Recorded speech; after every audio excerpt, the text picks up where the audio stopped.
திண்டுக்கல் மாவட்டம் நத்தத்தில் ஆதார் விவரங்களை பதிவு செய்ய நீண்ட நேரம் காத்திருக்க வேண்டியிருந்ததால் அரசு பள்ளி மாணவர்கள் கடும் அவதிக்குள்ளாகினர்.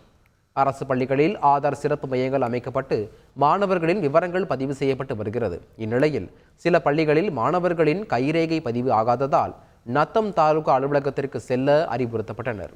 தாலுகா அலுவலகத்தில் ஒரே நேரத்தில் ஏராளமானோர் கூடியதால் கடும் வெயிலில் மாணவர்கள் காத்திருக்க வேண்டிய சூழல் ஏற்பட்டது.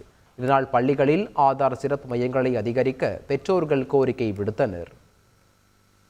2 நாளாக பிள்ளைகளை கூட்டிட்டு செந்தர்லேருந்து இங்கே நத்த தாலுகா ஆஃபீஸுக்கு வந்துட்டு இருக்கான். இங்கேனால போட்டா பிடிக்க முடியாது, கைரேகை விழுகலைன்னு சொல்லி அனுப்பிச்சுட்டே இருக்காங்க. அது ஸ்கூல் பொழப்பும் கெட்டு, எங்கள் பொழப்பும் கெட்டு, அது படிப்பும் கெட்டு, நாங்கள் இப்போ இன்னைக்கு வா நாளைக்கு வான்னு சொல்லி எங்களை அனுப்பிச்சுட்டு இருக்காங்க. நீங்கள் தான் தயவு செஞ்சு கேட்டுக்கொள்ளணும். அந்தந்த ஸ்கூலில் ரேகை விழுகிற மாதிரி அங்கே ஆள் அனுப்பிச்சு போட்டா பிடிக்க விடுங்க. செய்திகளை உடனுக்குடன் தெரிந்து கொள்ள உடனே சப்ஸ்கிரைப் பண்ணுங்க.